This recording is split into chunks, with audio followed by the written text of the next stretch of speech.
अगर तुम वाकई गौसे आज़म शहनशाह बगदाद हज़रत शेख अब्दुल कादिर जीलानी रहमतुल्लाह अलैहि से मोहब्बत करते हो तो याद रखो, उनकी सबसे बड़ी पहचान अल्लाह से सच्चा ताल्लुक़ और नेकियों में सबकत थी।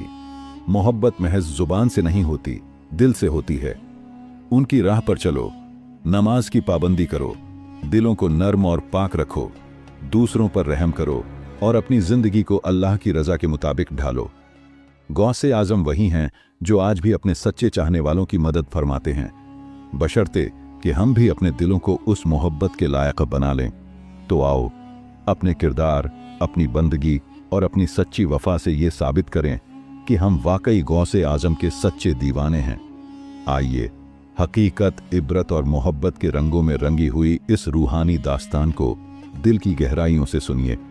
गौसे पाक की मोहब्बत को अपने सीने में बसाकर उनके करामात का वो नूरानी मंजर देखिए।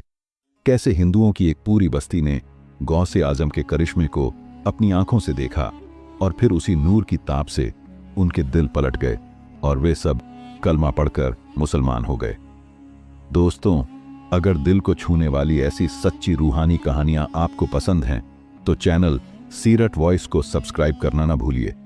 आपकी मोहब्बत और सपोर्ट से ही ये कारवां चलता रहेगा और मैं आप तक इसी तरह और भी रूहानी वाक़यात और करामातें लेकर आता रहूँगा इंशाअल्लाह। तो दिल से तवज्जह दीजिए और चलिए इस रूहानी सफ़र का आगाज़ करते हैं। ये उस दौर का वाक़या है जब वलियों के सरदार शहनशाह ए बगदाद हज़रत शेख अब्दुल कादिर जिलानी रहमतुल्लाह अलैहि खुदा की तौहीद और इस्लाम की रोशनी फैलाने के लिए आलम ए इस्लाम का सफ़र कर रहे थे। उनका चेहरा नूर से चमकता था, बातों में मिठास, लहजे में अदा और निगाहों में हदूद ए इलाही की झलक थी। उनके साथ कुछ खास मुरीद भी थे जो उनकी खिदमत में हमेशा हाजिर रहते। ये कारवां बगदाद से निकला और करीबा बह करीबा, बस्तियों बह बस्तियों इस्लाम का पैगाम देता रहा। हज़रत शेख अब्दुल कादिर जिलानी रहमतुल्लाह अलैहि का तरीका ए तबलीग नरमाई, हिकमत और मोहब्बत से भरा हुआ था। न किसी की दिल आजारी, न लफ्ज़ों में सख्ती, बस दिल से निकले हुए अल्फाज दिलों में उतर जाते थे। वो सुबह बड़ी पुरअसरार थी। जब सूरज की पहली किरण बगदाद की सरजमीन पर उतरी तो फ़ज़ाओं में एक रूहानी सरगोशी तैर रही थी। आसमान हल्का नीला था, लेकिन उसमें कोई नज़रों से ओझल नूरानी कारवां चलता महसूस हो रहा था। शहनशाह ए बगदाद, कुतुब ए आलम, सैयद ए वक्त हज़रत शेख अब्दुल कादिर जीलानी रहमतुल्लाह अलैह अपने मुरीदों के साथ एक लंबे सफ़र पर रवाना हुए थे। ये कोई मामूली सफ़र न था, बल्कि यह तबलीग ए हक़, इशात ए इस्लाम और रूहानी फ़तह का वह मुबारक सफ़र था जिसमें हर कदम पर हिदायत बरसती थी और हर सांस में अल्लाह का जिक्र गूंजता था। आपके दस्ते में न कोई ताज था, न जौहर दिखाने वाली तलवार, बस एक सादा सी लाठी थी जो तसव्वुफ की निशानी थी और अल्लाह की मदद की झलक भी। आपके चेहरे पर रोशनियों की सी परत थी और निगाहों में वो सुकून जो सिर्फ अल्लाह के आशिकों को हासिल होता है। मुरीदों के चेहरों पर अकीदत और मोहब्बत की शफ़ाफ़ी झलक थी। उन्हें मालूम था कि यह सफ़र सिर्फ ज़मीन पर नहीं बल्कि रूह की गहराइयों में उतरने वाला है। हर रुकावट, हर मोड़ इबादत बन चुका था। रास्तों में जब लोग मिलते, सलाम अर्ज करते तो हज़रत शेख अब्दुल कादिर जीलानी रहमतुल्लाह अलैह मुस्कुराकर उन्हें दुआएं अता करते। आपकी ज़ुबान से निकली हर बात दिलों में उतर जाती थी, जैसे कोई कुरानी तर्जुमा कानों में घुल जाए। मगर कुछ कोस आगे मंजर बदल गया। हरियाली की जगह वीरानी ने ले ली, दरख्तों की जगह कांटेदार झाड़ियां और आबादियों की जगह खंडहर। जमीन बंजर थी, जैसे सदियों से आसमानी बारिश का एक कतरा भी उस पर न गिरा हो। इसी वीरानी में एक पेड़ खड़ा था, एक सूखा, झुलसा हुआ मगर हैरत अंगेज तौर पर सीधा खड़ा पीपल का दरख्त। उसकी शाखों में कोई हरकत न थी, मगर जड़ों से जैसे कोई पुरानी सदा निकल रही थी। हज़रत शेख अब्दुल कादिर जीलानी रहमतुल्लाह अलैह वहीं ठहर गए। आपने अपनी लाठी ज़मीन पर टिकाई और फरमाया, यहीं क़याम करेंगे? इस ज़मीन में कोई राज है। मुरीद एक दूसरे की तरफ देखने लगे। इस वीरानी में ठहरना, जहां न पानी था न खाना, मगर हज़रत का हुक्म अल्लाह की मर्जी की मुरक्कब तर्जुमानी होती थी। शाम ढलने लगी, सूरज आसमान के किनारे लुढ़कने लगा था कि तभी दूर से कुछ आवाजें आईं, जैसे कोई पुकार रहा हो, कोई रूह सिसक रही हो। हजरत शेख अब्दुल कादिर जीलानी रहमतुल्लाह अलैह ने उन आवाजों की जानिब कदम बढ़ाए। मुरीद पीछे पीछे। कुछ ही दूरी पर अजीब मंजर सामने था। तकरीबन 10-15 लोग एक सूखे दरख्त के पास जमा थे। उनके हाथों में दीपक, फूल और चेहरों पर मायूसी और खौफ के साए। वो लोग हिंदू थे। उस दरख्त को देवता समझकर पूजा में मशगूल थे। एक पंडित उम्रदराज, सफेद बालों वाला, जड़ में बैठा मंत्र पढ़ रहा था। उसकी आंखें बंद थीं, लेकिन दिल में कोई डर जागता हुआ महसूस हो रहा था। हजरत शेख अब्दुल कादिर जीलानी रहमतुल्लाह अलैह ने अपने एक मुरीद की तरफ देखा और पूछा, क्या तुमने कभी देखा है कि सूखा दरख्त जिंदा हो जाए? मुरीद ने अर्ज किया, हुजूर, अल्लाह की कुदरत से क्या नामुमकिन है, मगर इन लोगों ने इस दरख्त को अपना माबूद बना लिया है। हजरत मुस्कुराए और फरमाया, तो फिर वक्त आ गया है कि हक और बातिल के दरमियान फर्क साफ किया जाए। सन्नाटा था, मगर हवा में सरगोशी थी। सूखे दरख्त की जड़ों में बैठे बुजुर्ग पंडित की आंखें अब भी बंद थीं, मगर उसकी रूह बेचैन थी, मानो किसी अजीब आहट ने उसकी साधना को झकझोर दिया हो। उसी लम्हे एक नूरानी कदम उस दरख्त की तरफ बढ़ा। हजरत शेख अब्दुल कादिर जीलानी रहमतुल्लाह अलैह का कदम। चेहरा पुरनूर, निगाहें गहरी और पुरसुकून, और लाठी की टेक में वो हैबत थी जो कुदरत के फैसलों की झलक देती थी। भीड़ की नजरों में हलचल हुई। पंडित की आंखें खुल गईं और वो हड़बड़ाकर खड़ा हो गया। पंडित, आप कौन हैं? इस पवित्र स्थल पर क्यों आए हैं? हजरत ने फरमाया, हम उस खुदा के बंदे हैं जिसने इस दरख्त को भी पैदा किया और तुझे भी, मगर अफसोस तू अपनी पूजा उसी को दे रहा है जो खुद एक दिन मिट्टी हो जाएगा। भीड़ सन्न रह गई। किसी में हिम्मत न थी कि आवाज उठाए, मगर पंडित की आंखों में डर और गुस्से की मिली जुली चमक थी। पंडित, ये देवता का वास है, हमारी पीढ़ियां इसे पूजती आई हैं, इसी ने हमारी हिफाजत की है। हजरत, अगर ये दरख्त वाकई तेरा माबूद है तो उससे कह कि अपनी एक सूखी शाख को हरा कर दे। अगर कर सका तो हम भी उसी को पूजेंगे। भीड़ की सांसें थम गईं। पंडित ने कांपती आवाज में मंत्र पढ़े, आंखें बंद कर लीं और दरख्त को हाथ लगाया, मगर कुछ न हुआ। हर शाख उसी तरह सूखी थी जैसे सदियों से रही हो। अब हजरत ने अपना लाठी जमीन पर रखी और आसमान की तरफ नजर उठाकर दुआ फरमाई, ऐ मेरे रब, अगर तेरा वजूद इन जाहिरी आंखों से नहीं देखा जा सकता तो अपनी कुदरत का एक झलक जरूर दिखा, ताकि इन दिलों पर लगे पर्दे हट जाएं। अचानक आसमान से बादलों का झुंड उमड़ पड़ा, बिजली चमकी और एक तेज हवाओं का झोंका आया जिसने सूखे दरख्त को झंझोड़ दिया। भीड़ ने देखा, दरख्त की एक शाख अचानक हरी हो गई, उस पर कली फूटी और फिर सबके सामने एक हरा पत्ता निकल आया। सारी भीड़ हैरान, आंखें फटी की फटी। कुछ लोग गिर पड़े, कुछ रोने लगे।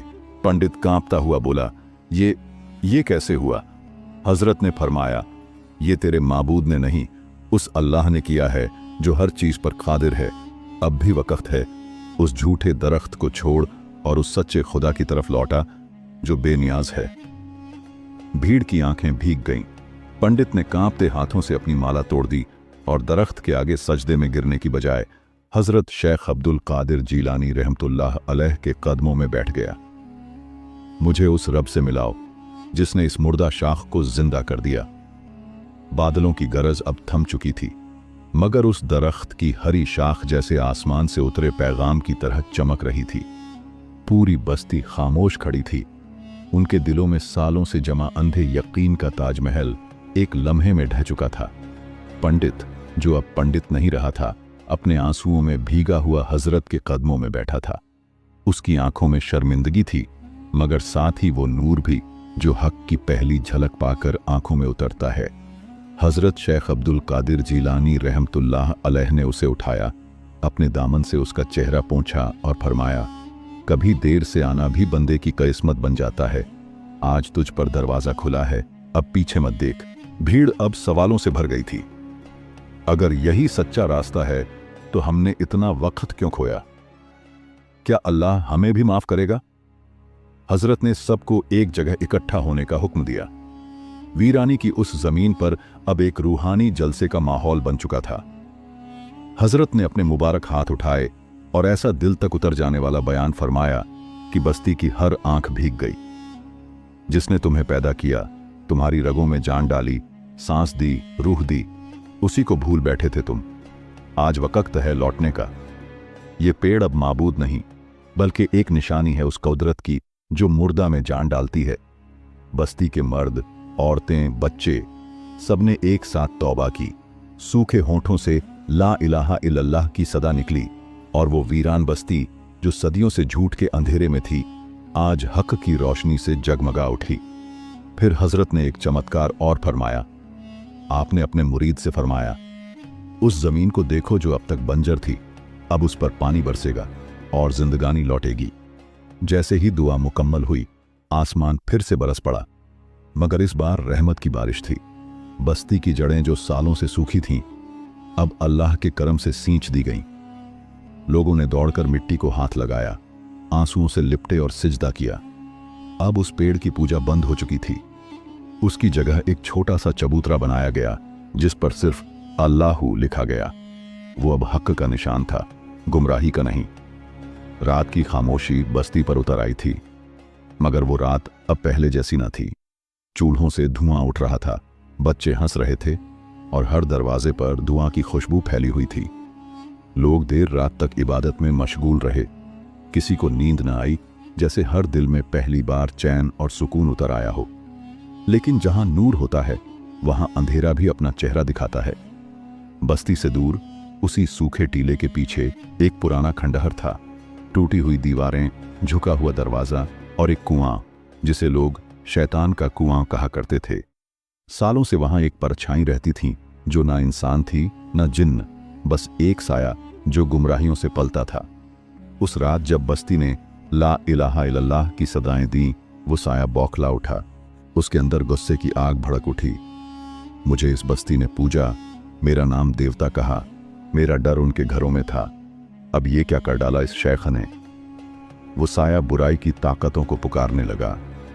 कुएं के पास पुराना सा ताबीज गड़ा हुआ था, जिसे निकालकर उसने जमीन पर पटका। चारों तरफ काली हवाएं चलने लगीं, जमीन कांप उठी। मैं इस नूर को बर्दाश्त नहीं कर सकता, उसने गुर्राकर कहा। उन्हें फिर से डर में डुबो देना होगा, फिर से अंधेरा हावी करना होगा। उसी रात जब बस्ती में सब सो गए थे, दो घरों में अजीब वाकयात हुए। एक घर की दीवार पर काले निशान उभर आए, जैसे किसी ने नाखूनों से खरोंचा हो। दूसरे घर में बच्चे ने रात को चीखते हुए कहा, अम्मी, कोई मुझे घूर रहा है। सुबह हुई तो फिर से वीरानी का एक साया हर चेहरे पर तैर रहा था। लोगों की आंखों में डर उतर आया था। उनकी जबानों से कल की तौबा की बातें गायब होने लगीं। इसी वक्त हजरत शेख अब्दुल कादिर जीलानी रहमतुल्लाह अलैह अपने खेमे से बाहर तशरीफ लाए। आपकी आंखें गहरी थीं, जैसे रूह तक सब कुछ देख रही हों। आपने बस्ती को देखा और मुरीदों को पास बुलाया। शैतान ने अपना जाल फिर से फैलाया है, मगर याद रखो, जहां यकीन होता है वहां शैतान की एक नहीं चलती। आपने सबको जमा किया और फरमाया, आज रात बस्ती में इबादत का निजाम होगा। हर घर से अल्लाह की तस्बीह की सदा उठेगी और हम सब मिलकर इस अंधेरे का मुकाबला करेंगे। शाम को बस्ती फिर से जगमगा उठी, मगर इस बार दियों से नहीं, बल्कि ईमान की रोशनी से। हर घर से तस्बीह की आवाज आने लगी, सुभान अल्लाह, अल्हम्दुलिल्लाह, अल्लाहु अकबर। और जब आधी रात का वक्त आया, हजरत जी ने बस्ती के बीच खड़े होकर एक ऐसी दुआ की कि फजा थम गई, हवाएं झुक गईं और वो साया जो खंडहर में सिर झुकाकर बैठा था, एक कहर की तरह कांप उठा। रात के सन्नाटे में अब कोई खौफ नहीं था। हजरत शेख अब्दुल कादिर जीलानी रहमतुल्लाह अलैहि की दुआ के बाद बस्ती का माहौल धीरे धीरे बदलने लगा था। रात की हवाएं जो पहले अंधेरे और खौफ से भरी होती थीं, अब एक नई रोशनी और ताजगी से भर गई थीं।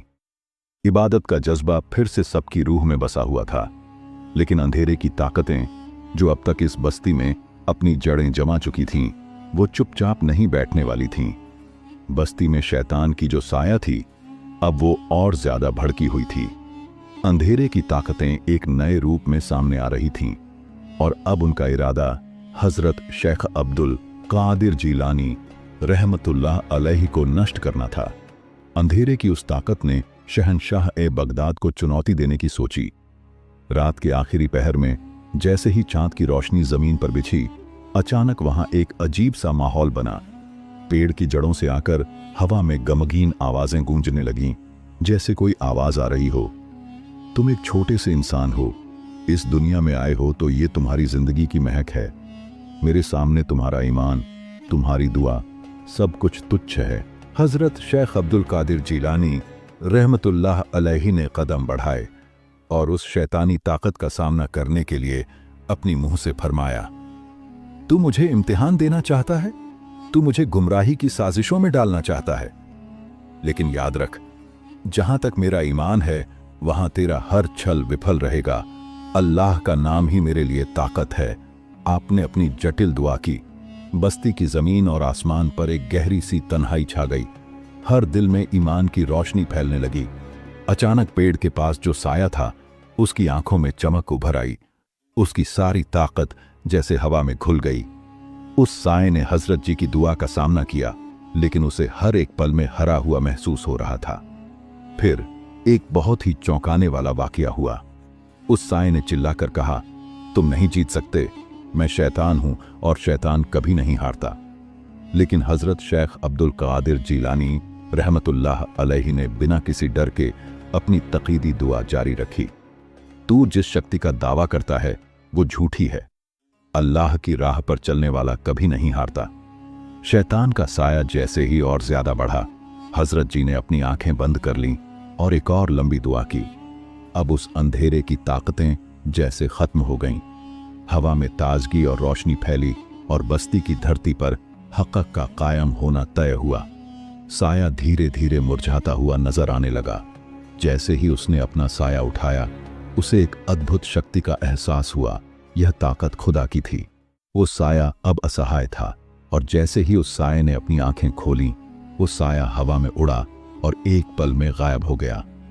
अगर इस कहानी ने आपके दिल को छुआ है और आप भी ऐसी और कहानियां सुनना चाहते हैं तो इस वीडियो को लाइक करें, इसे अपने दोस्तों के साथ शेयर करें और हमारे चैनल सीरत वॉइस को सब्सक्राइब करें ताकि आप हमेशा हमारी ताज़ा और दिलचस्प कहानियों से जुड़े रहें। और याद रखें, यह कहानी सिर्फ एक दास्तान नहीं बल्कि आपके ईमान को जागृत करने की एक कोशिश है। हम आशा करते हैं कि हर वीडियो से आपको कुछ नई बातें सीखने को मिलेंगी। अल्लाह की रहमत और हिदायत हर कदम पर हमारे साथ रहे।